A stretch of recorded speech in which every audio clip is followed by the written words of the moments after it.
Critical Blast, where pop culture gets blasted.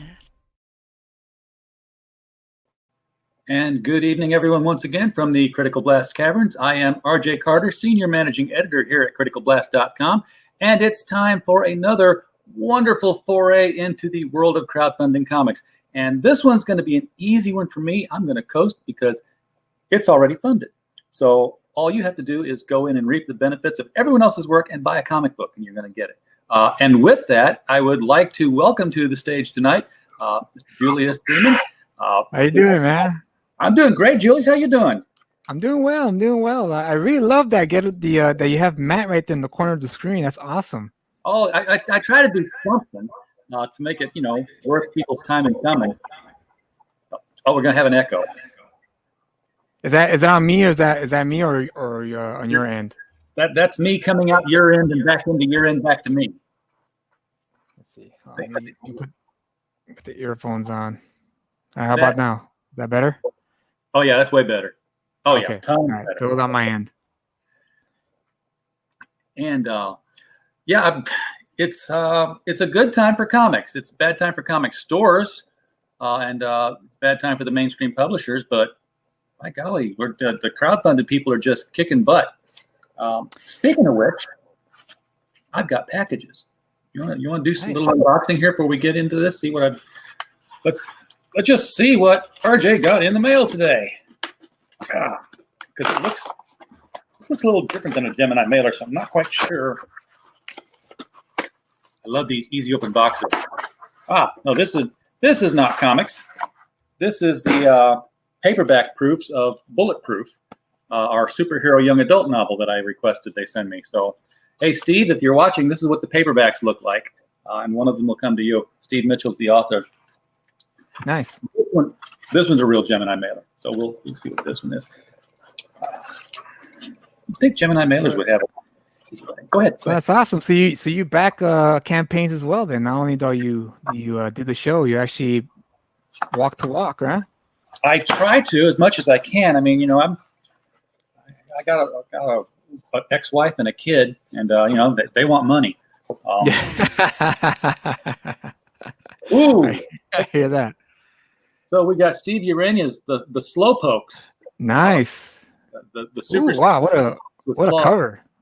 Yeah, this is a nice one. I can't wait to get into this one and give it a nice review. Oh, and it's signed on the cover there. That's something you don't get from your standard DC or Marvel comic at the store. I love this, getting to interact with these creators, and one of these days, and I'm talking like in the next 5-8 years, I'm going to be able to look at these comics and say, I know that guy. I've talked to that guy. And it'll be like, the writers from 30 years ago saying, I remember getting to sit down with Steve Ditko and Jack Kirby.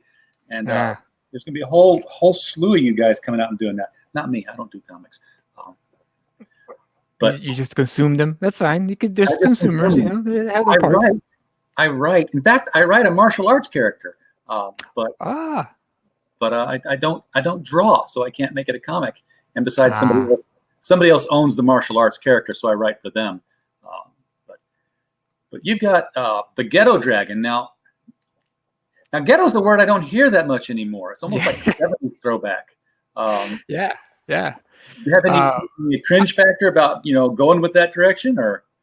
No, because I think nowadays people consider ghetto to be on PC, I guess. But I never took it as that. I took it as like, hey, that's just the reality of the situation. And I grew up in a part of town that was considered ghetto, up until maybe I would say probably late 90s when it kind of prospered up a little bit. I think a lot of the negative elements that were, I guess you could say, kind of plaguing the community, the neighborhoods that I grew up in, kind of went away because of, I'm guessing the police departments cracked down on a lot of these gang activities, and it kind of calmed down. And once it did, so like late 90s, I want to say that's when it got a little safer to stay out a little later, outside your house.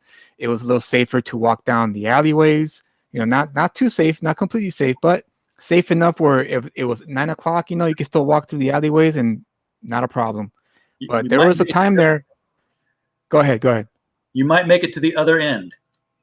You might make it to the end. Exactly. And I walked through those alleyways growing up when I was, 15 or so, and thank God, nothing ever happened, because a lot of the time there were still people awake and playing on the alley. Kids would be playing soccer in the alleyways or playing football in the alleyways. So it was always something happening in the alleyways. So it's so Ghetto.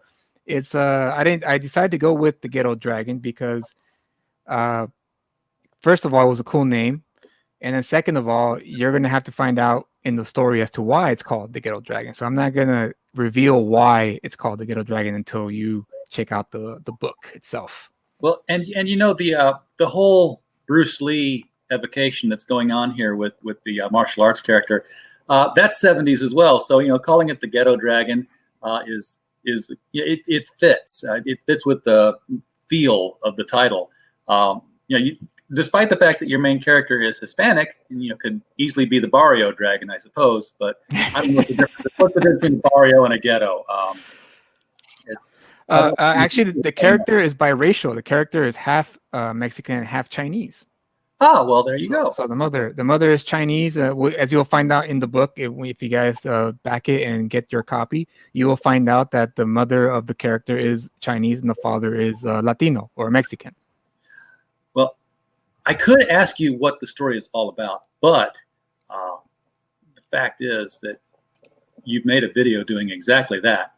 So, since you put the effort in, let's play it for everybody and see what's going on here.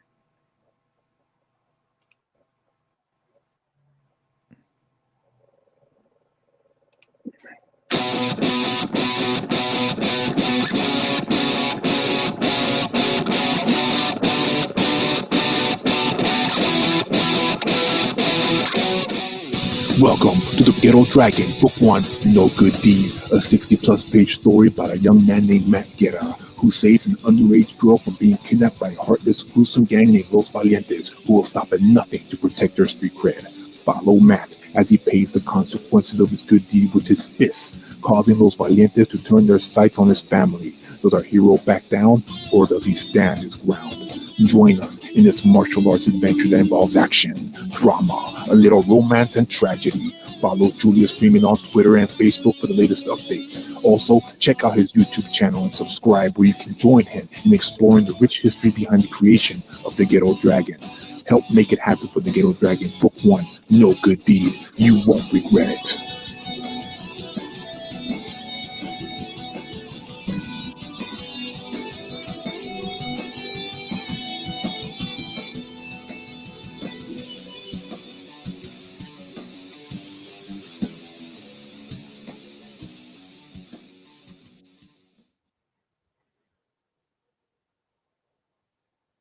Woo! How can you not be pumped? Awesome. How can you not be pumped after watching that? Absolutely, it's an invigorating video. Now you're drawing this as well as writing it, right? No, man. I'm like you, man. I can't draw to save my life, so I had to hire an artist to draw the book. Oh so, man. It's drawn by a very talented artist named Alan Fletcher, who currently resides in I just can't remember where. I want to say Sweden. I want to say that's where he's at. It's one of those northern Slavic countries, and he jumped on the project because he liked the story. He dug the story. He's a huge Bruce Lee fan as well, so that helped obviously. And he's been sticking with me ever since. And right now he's currently working on book 2 of the Ghetto Dragon. It won't be called No Good Deed. I haven't thought of a title yet, but I'm aiming towards the final showdown. But that's a working title, so don't hold that as gospel. It's just a working title at the moment. But right now he's currently working on book 2, and hopefully we could get that to you guys as soon as possible after the campaign for book 1 ends. And is colored by Guadalupe Bustamante and inked by Julio Falkenhagen, 2 very talented Argentinian artists that I met online, and they're very good people, and they've also stuck by me to get this book done and get into your hands. And hopefully, if you guys help make it happen even more further, since I hit the goal, hopefully the more people who read it, the better the outcome for book 2. Yeah. Now, everybody get in here and help this thing out, because you had a you had a $500 flexible goal on this thing, and I can tell you from experience, folks in the chat watching the replay, there is no way in hell that Julius made enough money to pay for the art on this thing. That's why you see these first time campaigns out here from writers only that have a goal of $6,000, because that's how far in the hole they are. To pay the page rate and a cover and a colorist and an inker, and then starting from there to try to crowdfund to get their money back just to get it done. And when those don't fund, they're just out the money because the artist. Yeah, absolutely. So they've got a one-of-a-kind comic book with print files. So this thing needs to be a lot higher than 694. So with that in mind, I don't want to be alone. There we go. Sometimes I click the wrong things, which is sometimes often I click the wrong things. So let's take a look at what we've got here. You can get a digital of this thing for $3. If that's all you can afford, then spend $3. Get 1,000 people to send $3 in and get this digital format so that Julius can make his money back on the art. And I just want I know it's a black and white image there on the PDF copy, but I just want to let your viewers know, especially after the fact in the replay as well, that is a PDF colored copy of book 1, No Good Deed, not a black and white version of it. So I just want to make that clear, so that way people who watch it later won't be turned off if they're thinking about getting the PDF copy and they go, black and white, I'm not too big on that, but you will receive a colored copy. Yeah, because not only is the picture black and white, but it actually says black and white. So it is a color copy. So don't be put off by that. Now there is a black and white version of the book for $5. Print copy, $5. And that is just physical copy. How many pages are we talking about here? 59. 59. I think I counted. Yeah, 59 pages of book 1. Okay, 59-page comic book for $5 in black and white. You're actually going the opposite direction with this stuff, Julius. You realize that when DC puts out a book and it's like, okay, it's $5 for the book. Oh, but if you want the black and white version, we're going to charge you more for that. No, less for the black. I gotta put it back into place. I'm old school in the sense that you get digital, the cheapest, black and white print, the second, and then the colored is the higher one, because obviously it's more expensive to print in color than it is in black and white. At least, unless I'm wrong, maybe someone can correct me on that. But the last time I checked, it's cheaper to print in black and white than it is in color. Yeah, I think it still is. Yeah. Last time exactly. and you've got 2 colors to choose from too. So this is you just said 50-something pages. This is saying a 60+ page colored. I'm assuming there's probably some pinups and stuff being added in there that bump page. I don't really count those pages as part of the story, so that's why I last time when I count the actual pages with story, it's about 59. So it might be a 60+ page, but not a story. It's I'll have some pinups inside the book for the sake of print, because there's a few double page spreads, and I realized that, oh man, if I don't add certain pages, then I'm gonna lose my double page spread. So I have to add some pinups in there, so that way it can you guys can enjoy the double page spread goodness that's in the book.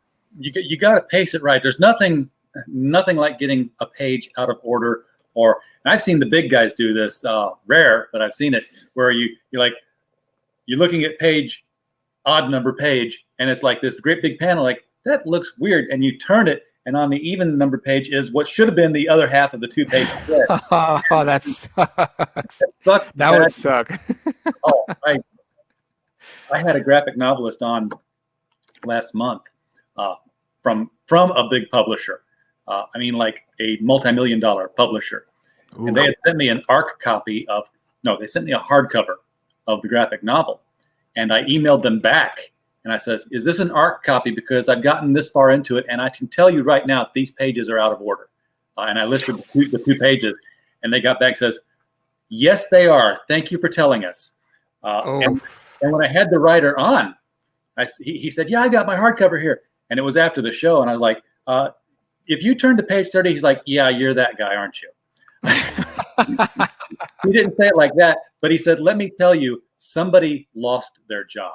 I would imagine they did. Yeah. They pulped 40,000 copies of a hardcover book. Oh, 40,000. Oh, 40,000 of those copies went out. Ooh, man. Yeah. And they were ready to go out. They were printed. Oof, that's rough. I just got the cringe. I just got the cringes in my stomach. You're telling me that. Oh my God. So all you graphic novel publishers out there watching this, my services as a proofreader are up for sale. I can there you go. save you There this. you go. There you go. I'm experienced at it. And when you say 59 pages of story, obviously that's got to be it's got to be 60 pages of paper because you have to have units of 4. Right. That's just how a book lays out. And $11 is crazy. Say that again. $11 is crazy, man. That's crazy. Yeah. I did my best to put it as low as possible because it is my first book, and I'm a believer of when you start at the bottom, you gotta start low. You gotta start low and work your way up. And so these are the prices I'm offering, so that way new readers who don't know who I am, they don't know the Julius Freeman name, they don't know what kind of stories I've written. This is an opportunity for them to, I'll give this guy a shot. And if I like what I see, if I like what I read, then I'll come back for the next book. And hopefully that's the case for this campaign. But yeah, $11, it was the lowest I could do it. It's $30 shipping and handling, right? No, $30 shipping and handling. No, it's a $9 shipping and handling within the United States, and it's $20 international shipping if any international backers back the physical copy of the book. Yep. So probably still losing money on the international. Yeah, I figured, but I don't think I've had many international backers with this campaign. I think they're probably going to wait. I think they're going to wait to see what the word will be once backers in the U.S. get their copies and they start talking about the actual story of the Ghetto Dragon No Good Deed Book 1. And I think hopefully for Book 2, they'll start coming in going, okay, well, if my counterparts in the U.S. say this is a good worth it, then hopefully they'll jump in and join in on the fun that is the Ghetto Dragon. But these two tiers, you have a choice between this beautiful cover by Kim Jacinto, and Kim Jacinto is the current Marvel artist at the moment, and he was nice enough to actually make some time out of his busy schedule to provide me this beautiful cover. And the reason why he did that was because he and I worked together about 10 years ago, actually, when I tried to get this property off the ground. I was originally, before the age of crowdfunding campaign platforms, I had saved a lot of money to make my budget. And I had found Kim Jacinto when he was just starting out. He was just starting to get his feet wet and he was getting his stuff out there. So I hired him, and we were originally supposed to submit to Image Comics, and we were halfway there. We had about 13 pages produced. But then the studio that he worked for burned him. And as you know, when the studio burns their artist, what happens? Everything just falls apart because the demand is not there anymore. So that's what happened with that. And that was probably the closest I got, because what he was producing at the time was phenomenal. And I'm confident that if I had submitted that book complete to Image, I believe Image would have picked up the book, because Kim Jacinto's sequentials are top notch. Even back then, 10 years ago, I saw his when he was showing me his pages, his thumbnails, and then his finalized pages. I was like, this guy's gonna make it. He's gonna make it big one day, with or without me. And sure enough, that's what happened. He made it on his own because it was obvious. So this is the cover that he provided for the campaign, and the second cover is drawn by Steven Seven. He's a guy I met on Twitter. Is it? No, that's not that one. So if you scroll back up, it's below. It's before the Kim Jacinto page. There you go. That's it. So yeah, Steven Seven was a guy I met on Twitter. He drew a sketch of this pose and sent it to me, and I was really impressed with what he drew. So I DM'd him and said, "Hey, are you interested in doing a second cover for this campaign?" And he's like, "Yeah, let's do it." And so he gave me this beautiful cover. So you have a choice between Kim Jacinto's cover and Steven Seven's cover, and they're both great covers in my opinion, top-notch covers. And both of them are only $11. Both of them are $11. The extra goodies that you see there next to the covers, those are if I meet the $5,000 stretch goal. So if I make it to past $5,000 as a stretch goal, then I'll be able to produce goodies, not just for the backers who get the perks, but for everyone who contributed. So even if you just donated the money, gave me a few bucks, you will receive extra goodies if I reach the $5,000 goal, even if you don't get the book. Excellent. And the last two perks there are the 1-2 punch tier. And the second black and white cover you see there, it will be kind of an ash can type of extra book that you will receive with the Ghetto Dragon book 1. And that is a book of the short stories that I've produced over the 10 years that I've tried to get this property off the ground. I went down the short story route because I realized that I needed some work on my script skills as a comic book writer, because I was accustomed to just writing like fictional style, like novel style, and also screenplay. I was really big on writing screenplays. So I realized I needed to work on my script, my comic book script skills. So I produced a bunch of shorts, hired a bunch of artists to draw these shorts so I could learn, from my mistakes. But they still came out pretty good in my opinion. So what I did was I compiled all of them together into one book, and it'll only be available during the campaign. Once the campaign's done, I do plan on putting the campaign on in demand. But once it goes on in demand, the 1-2 punch tier will go away. It will not be available after the campaign is done, and it goes on in demand. So this is your chance to get yourself a collectible item. Because I do not plan on reprinting these pages ever again. Because like I said, they were when I was trying to make it, and I was trying to learn to sharpen my skills. So it's not the best work I've done in terms of script writing, but I feel like I wanted to add something extra for people who want to back or are thinking about backing the campaign. This will be an extra chance for you to get an extra book for the Ghetto Dragon, and also get to know the character, Matt Guetta, because there is a journey awaiting this character. This is the beginning of his long journey that I have, because guys, you have no idea how deep this iceberg goes. That is the Ghetto Dragon. It goes very deep, and like I said, this is just the beginning of his journey, and I can't wait to show you guys the rest of his epic tale that hopefully I'll get to produce down the line. So yeah, that's it. That's pretty much all the tiers that I have to offer the backers. Very, very simple. Say that again? The ash can, or just pick the cover. Either one of these covers, the Kim Jacinto cover or the Steven Seven cover. He doesn't have a cover. He doesn't have a bunch of $11, $9 shipping inside the U.S. So it's basically $20 for a 60-page story. 59-page story, 60-plus pages of book. That's crazy cheap.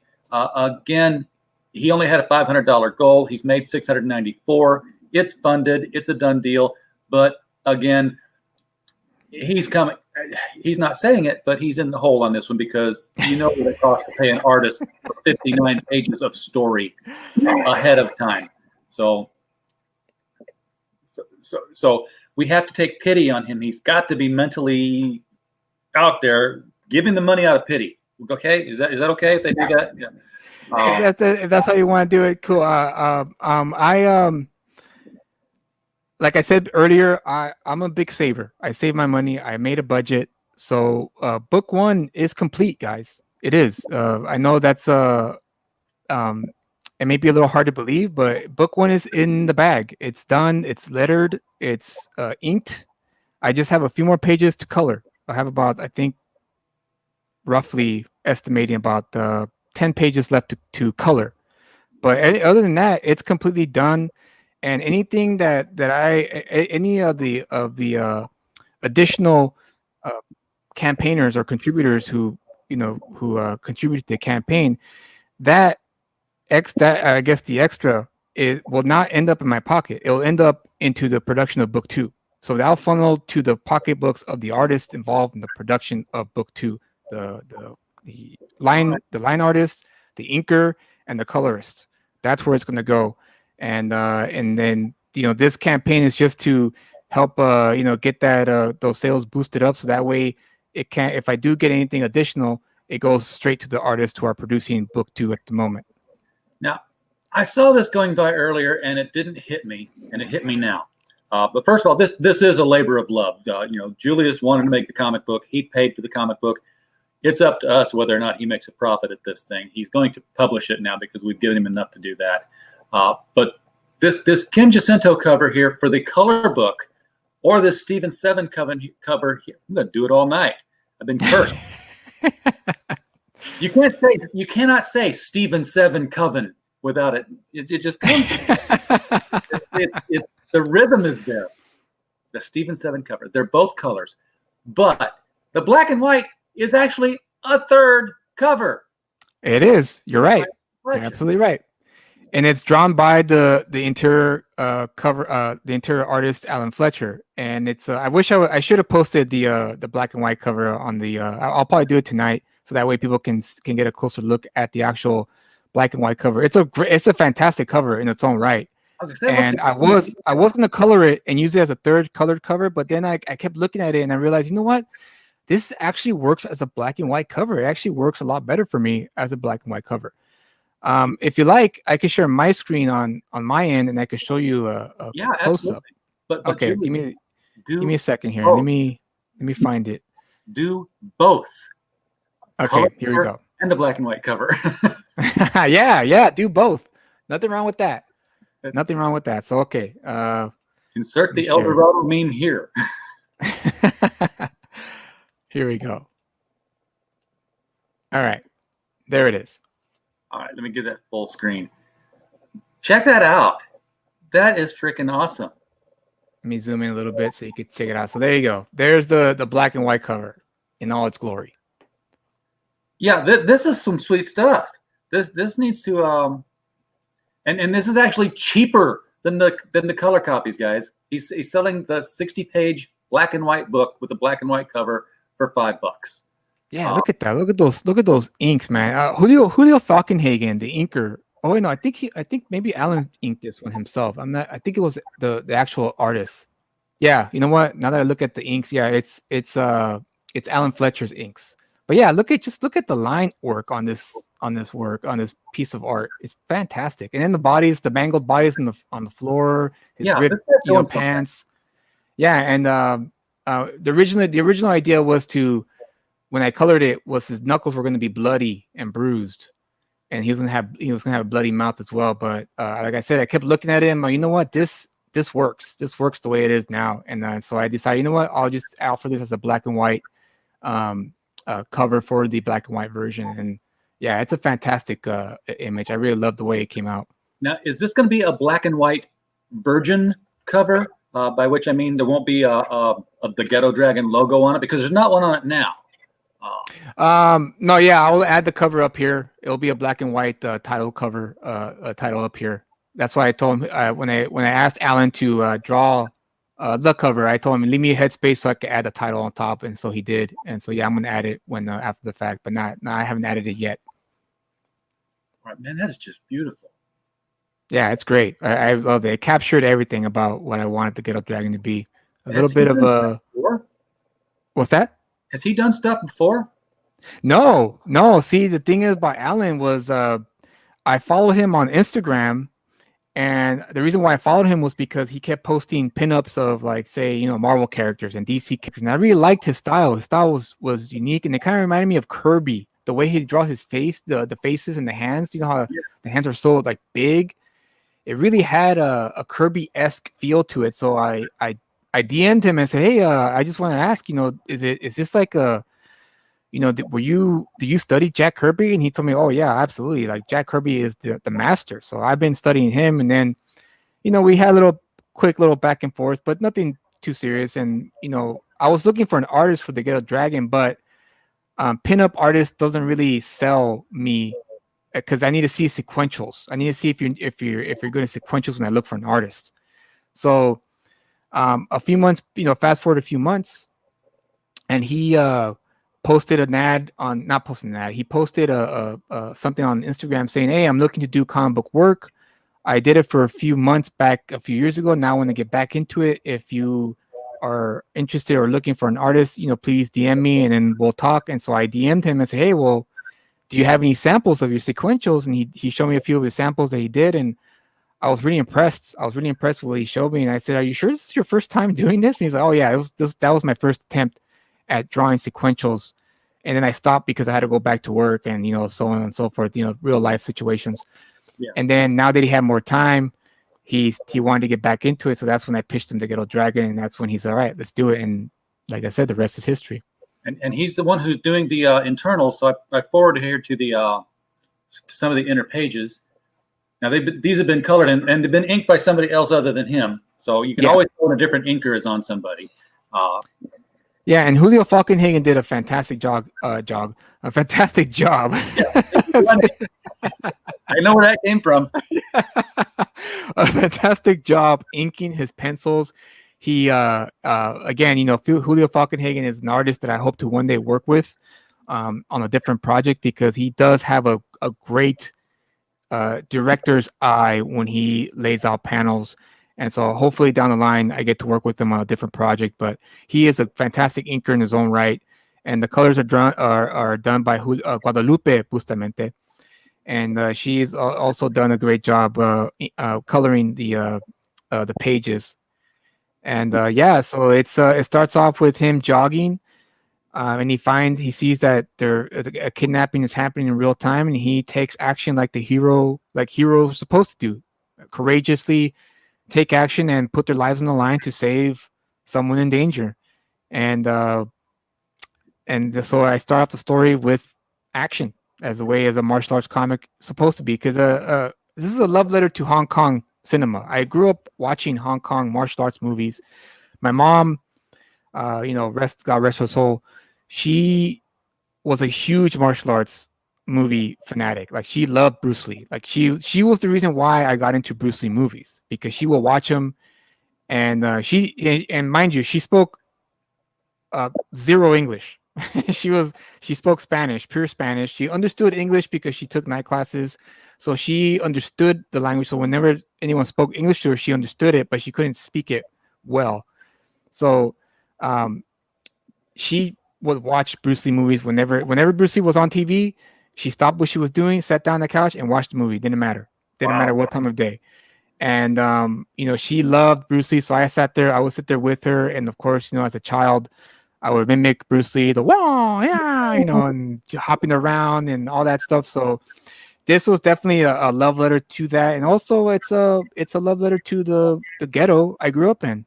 I wanted to showcase that my roots, I guess, the roots of where I came from, because as much adversity as there was growing up in where I grew up at, it's made me a little stronger. And that's the message I wanted to convey for the Ghetto Dragon, is to showcase that theme, that a flower can still grow through the crack of a cement, cracked cement. A flower can still bloom through that, and that's what I want this story to kind of convey. And not only that, but also standing up to bullies. Because the story is about, and it's an anti-bullying.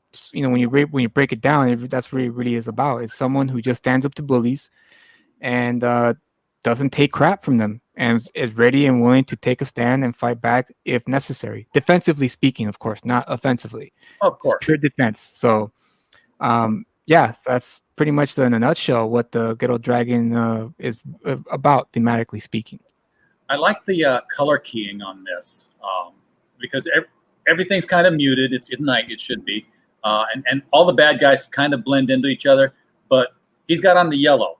And you can see him in that 3-panel spread there, where the background scene is obviously static, but you can see him moving across it. Panel. That's an excellent use of the comic medium. Yes, To do the stuff that comics can do that nothing else can.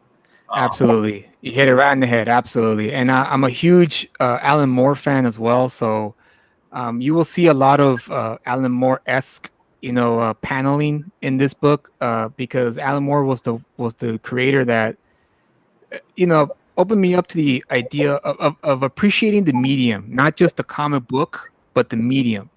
Before Alan Moore, I was all about the comic book. Oh, I don't care. Give me Spider-Man, I'll take it. Give me Batman, I'll take it. Give me Superman, I'll take it. I don't care. I don't care.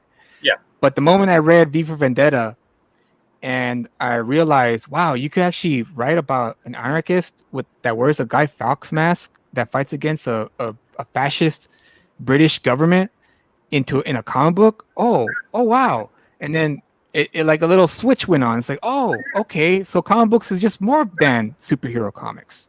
It could be more than that.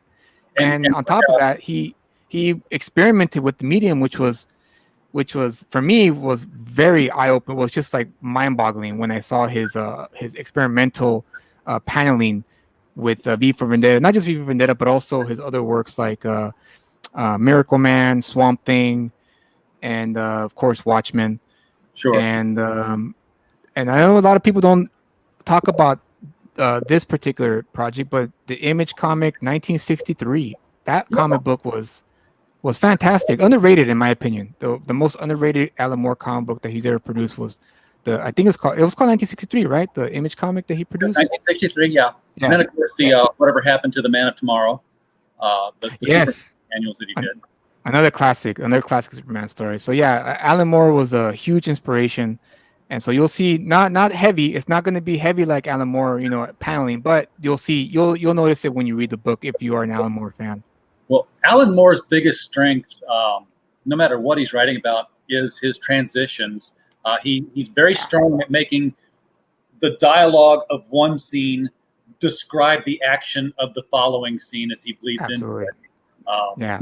So that you've got this, and again, that's not something you could do in a movie, or you certainly couldn't do it in a prose novel. Just to have that scene change, but still the dialogue be carrying over from the last scene, and it's this, but it's also this. Yeah, right. Yeah. It's fantastic work all around by Alan Moore, and not just Alan Moore. Of course, there's the other masters like Neil Gaiman, Frank Miller. I mean, of course, Stan Lee and Jack Kirby and Steve Ditko, as you mentioned earlier. The Giants. All masters. And if you're a student of the game, it's highly recommended that you study those creators, because those are the ones who brought it to the forefront. They expanded it. They showed everyone what the comic book medium can be. And I still to this day believe we haven't scratched the surface of how we can utilize the medium where Hollywood or, like you mentioned, novelizations can't touch, because it's very unique. The comic book medium is very unique and very fluid in terms of telling the story, which is what I love about it. The medium of comics is like this diamond encrusted, very ornate urn. That's the container. Now, the fact that we put Kool-Aid in it all the time is our fault. Right. Every once in a while, somebody will put a really fine wine in that decanter, and then you're like, "Oh, you could do this." Yeah, absolutely. You're right. You're right about that. Content for the container. That's why a lot of people say, "Oh, comics is kid stuff." Like, no, that's just what you happen to be doing with it. Which is fine too, of course. It's fine too. I mean, I was a kid when I started reading comics, so the kids always get forgotten when it comes to comic books, and I feel like there's room for everything. So yes, if the publisher wants to create kid-friendly comics, all the more power to it, because we want that new generation to come in so they could grow up to appreciate the medium, just like with myself, and I'm sure with yourself as well. You as a kid, you read it and you're into the high concept imagination aspect of it. Like, wow, people flying, people doing heroic things, people sacrificing their life to save someone. These are good, I guess, moral things to take in as a child. Yeah. And then as you get older, and of course you start realizing that the world is more complex, then you could slowly ease your way into the more mature themed comics.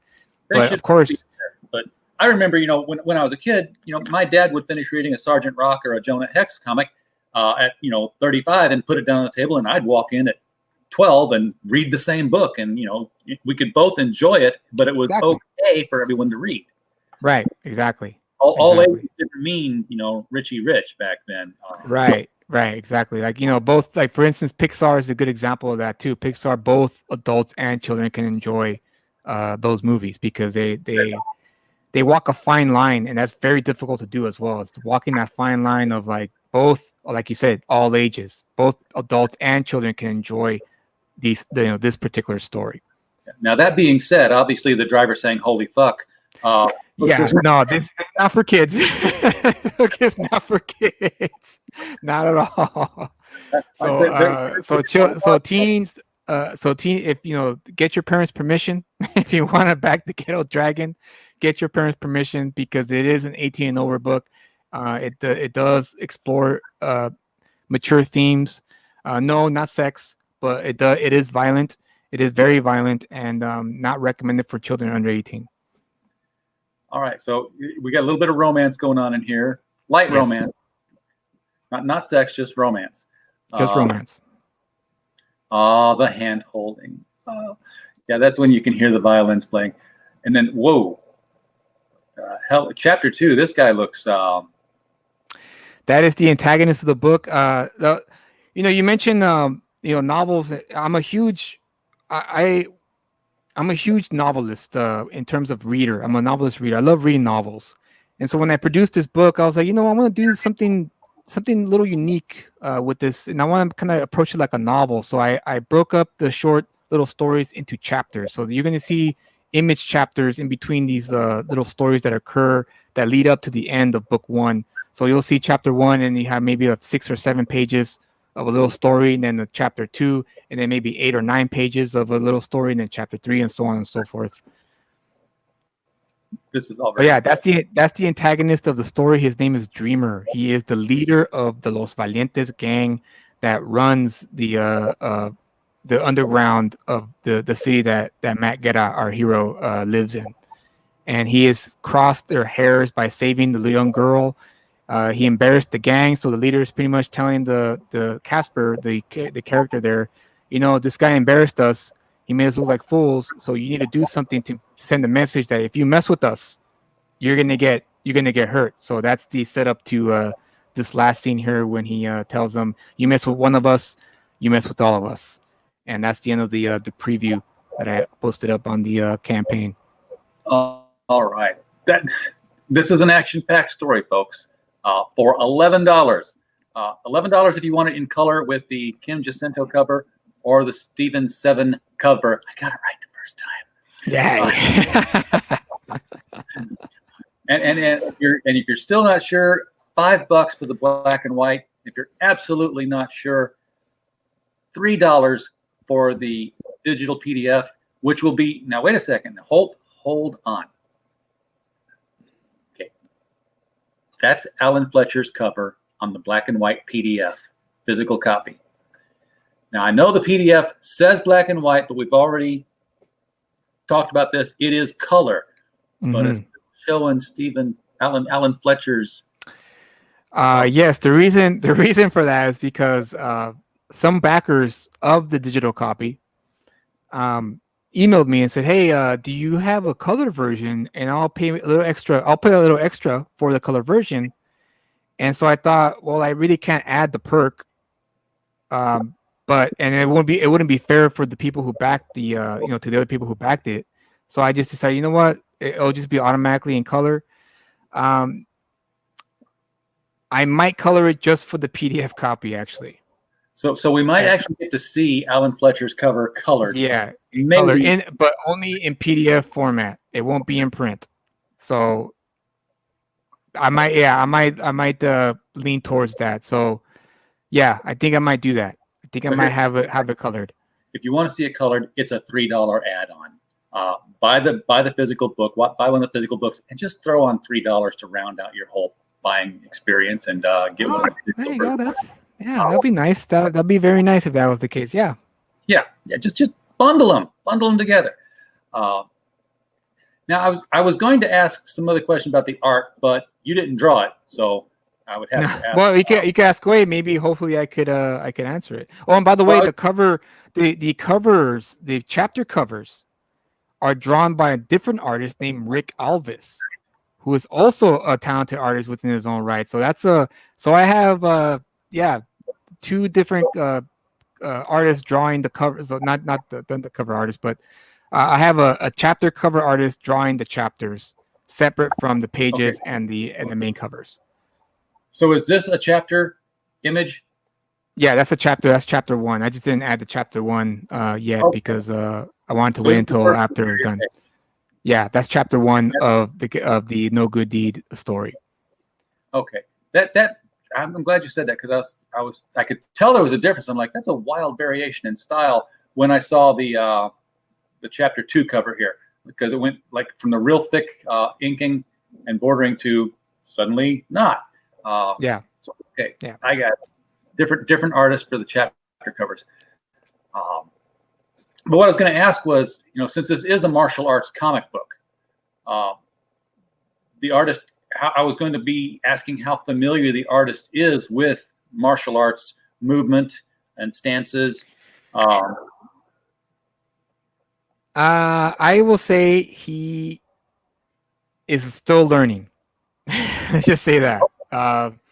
There was you remember he was starting out. He was just starting out still. So he there were a few thumbnails that he did deliver to me where I had to show him clips of certain kung fu movies that I've seen over the years and explain to him, just look at the movement, look at the way, because it's really hard to draw martial arts in a comic book form. It's a lot easier to do it in the visual medium because they could just choreograph it, and depending on the director, they could do a really great, beautiful kind of ballet looking fight scene.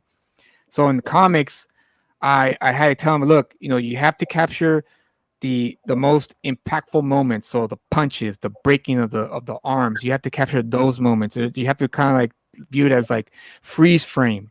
So I had to explain to him, just think of freeze frame. Watch the videos I send you, and then freeze frame moments where you feel are the most impactful, and then draw those. And after that, he totally got it. Like he just immediately picked up on it and said, okay, got it. Cool. Yeah, because I mean, it looks good to me, but like I said, I write a martial artist, but I don't practice any of them, so I get to just make it up. I don't have to draw it. I thoroughly studied it for research purposes. I purchased the Tao of Kundo by Bruce Lee so I could understand the philosophical element of martial arts, and that's what our main character practices. He practices Jeet Kune Do, which is the martial arts style that Bruce Lee invented. And that's the style with no style. That's the style that it's meant for street fighting.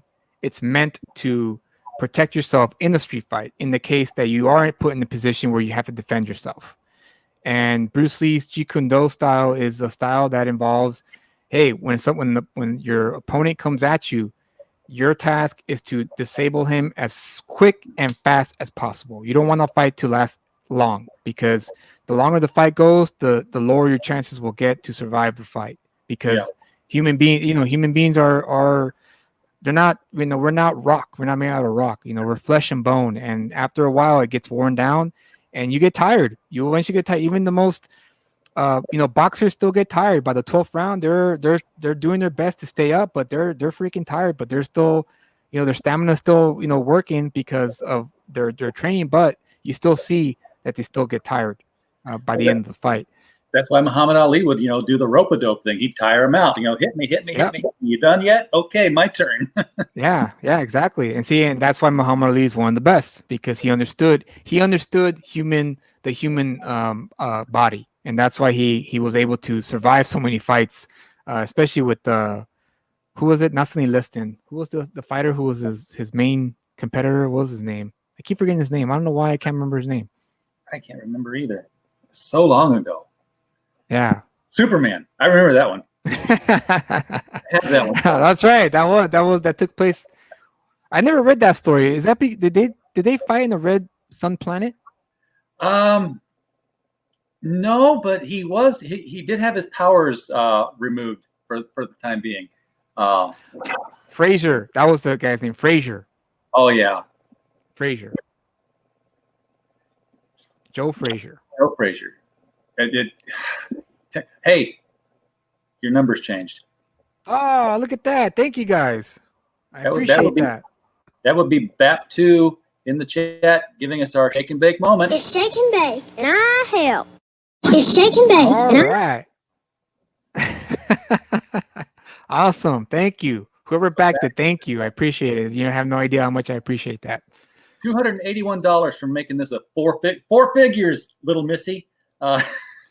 Let's get there. Let's get there. 12 days left. Let's get over that $1,000 hump and beyond. You know, the more the merrier, because in that way, like I said, it'll be funneled to book 2, and the faster I get book 2 to you guys, the better. Because if you guys will enjoy book 1, I'm confident that you guys will, and book 2 is gonna be freaking bonkers. I can't wait for you guys to actually check out book 2 of this particular storyline.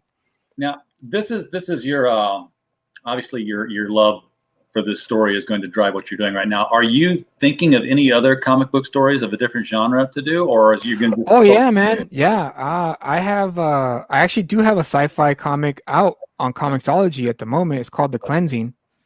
I'm a huge sci-fi fantasy guy, but the reason why I decided to focus on this story is because it's Stephen King wrote a book called On Writing, and so I purchased the book when it came out because of course it's Stephen King. Why not learn from the best, right? Absolutely. And so there's a part in the book where he talks about how a story, a good story at that, a story that's within you, that's poking at you like a woodpecker poking at a tree. And Ghetto Dragon was the story that, there you go, Stephen King, the master. You guys, I highly recommend that book for any writer who's listening out there right now. It's worth every penny. I learned so much after I read that book. It boosted my confidence as a writer a little bit, because a lot of things he said I was already doing, and so when I had the reaffirmation, I guess the affirmation from a master writer like Stephen King, I was like, okay, I'm doing the right thing. I'm on the right path. So I just got to keep going. I just got to keep doing it. So the Ghetto Dragon was that story that kept, like a woodpecker poking at me, because I have other stories developed already. I have a political thriller story called Operation Guardian that I want to get out there to you guys. I also have another. It's kind of like a sci-fi steampunk dystopian tale called Project Genesis that I also want to get out to you guys. That's a 4-issue little short story there, but I it's a story that I hope to one day make. So I do want to explore different genres. I want to be a versatile writer. That's the goal. So I'm hoping that the Ghetto Dragon is it's a street level comic, right?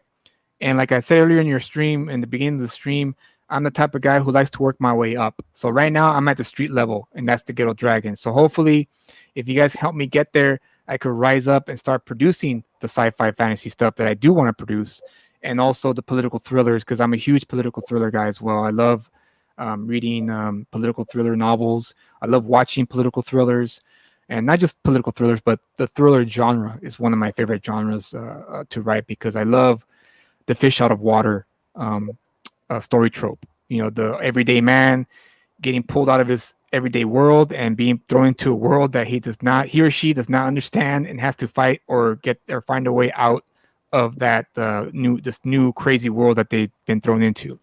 And one of my favorite ones is the game by with Kirk Douglas. I think it is Kirk Douglas. Yes. Michael Douglas. Michael Douglas. Yeah. That movie was freaking bonkers, man. That was a crazy movie when I first saw that. But that's one of my favorite genres, thrillers. So I hope to one day get there and be able to produce those other stories that I have developed and they're ready to go. It's just that of course, hiring an artist, it involves money. So money. That's what I'm waiting for. I'm hoping that these will open the doors for me as well. That the success of this campaign will open doors and be able to help me fulfill all those other stories that I want to make. Well, this is one goal met successfully. Let's take success and build on to bigger success, and continue that. Rinse, lather, and repeat. No, lather, rinse, and repeat. That's how. I don't walk out of the shower with soap in your hair, folks. Based on mine, read the bottle and do what it says. Apply it to writing and making comics, like Julius is doing.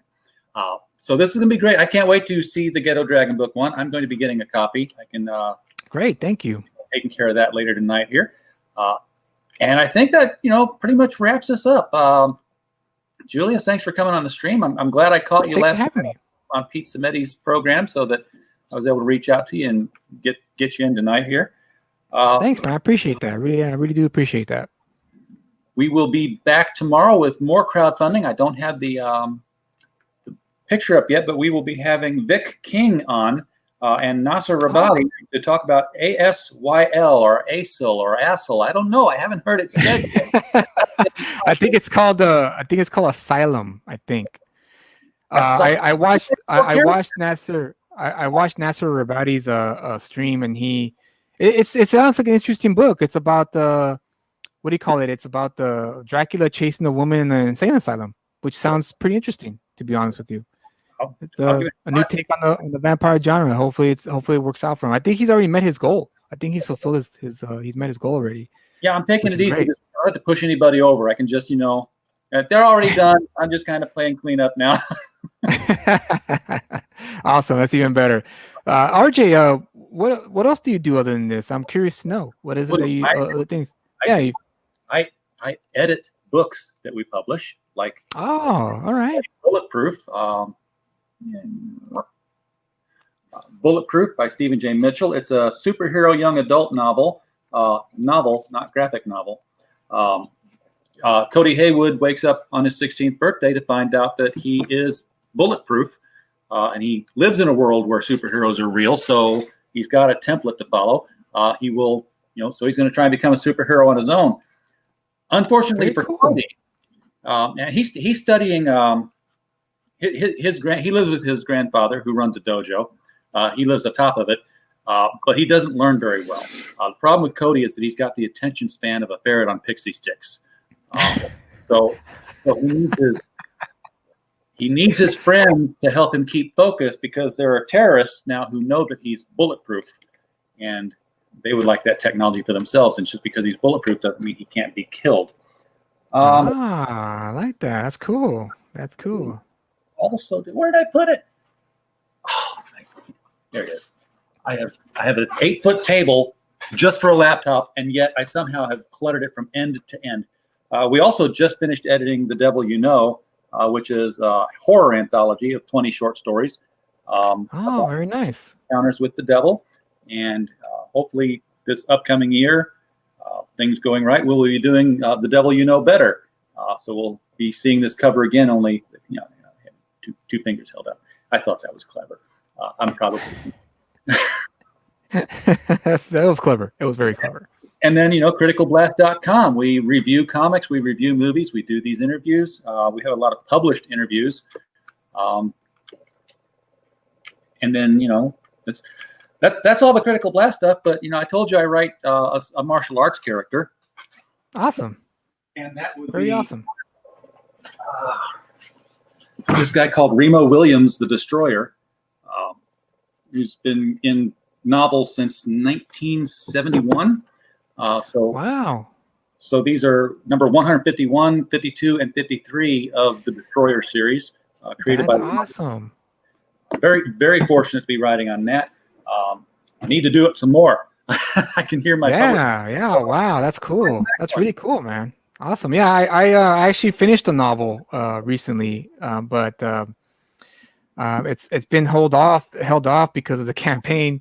But I hope to hire a cover artist, a book artist, because I would love to get it out there to the public. It's ready to go. It's been edited. I hired an editor to look it over, and so it's done. It's just a matter of getting that cover done, so that way, you get to like brother.